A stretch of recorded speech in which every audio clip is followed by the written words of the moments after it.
I call the Honourable the Deputy Leader of the Opposition. Thank you, Madam Speaker. Madam Speaker, Malcolm Fraser was a champion of human rights in Australia and around the world. For many, his opposition to apartheid, both in government and subsequently, was his finest hour. He was among the first world leaders to visit Nelson Mandela in Pollsmoor Prison, where Mr Mandela had been transferred from Robben Island.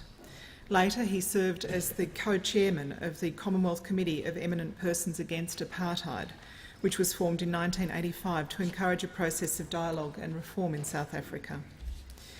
His belief that Australia should chart a course in international affairs based on what was right, not what was fashionable, was on display when that committee recommended sanctions against South Africa in opposition to the then position of the British and American governments. This was consistent with his long-standing advocacy for an independent Australian foreign policy, which I greatly admire. He was very generous in sharing his time before his most recent publication, Dangerous Allies, and describing to me in detail his views about Australia's independent foreign policy.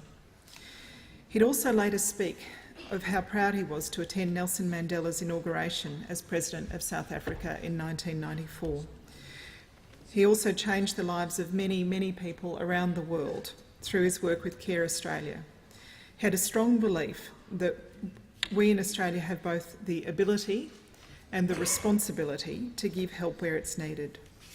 He was Chair of Care Australia from its formation in 1987 until 2002 and President of Care International from 1990 to 1995 and Vice President for another 4 years.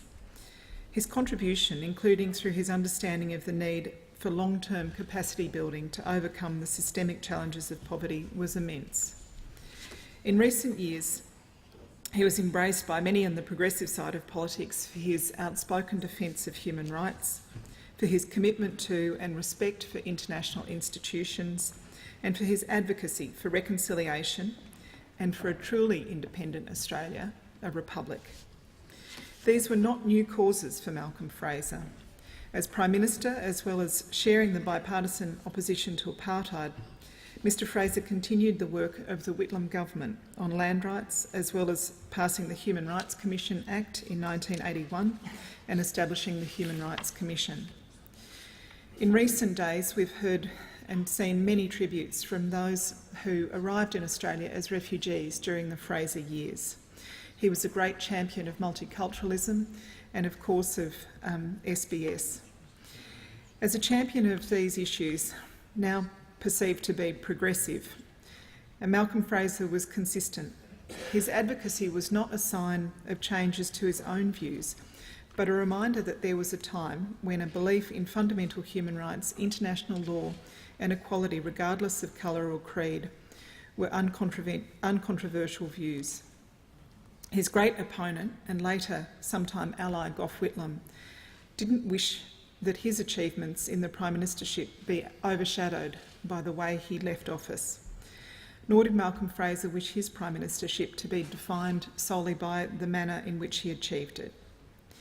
History will forever record the controversy of the dismissal, but so too it will record Malcolm Fraser's enduring contributions to our national life.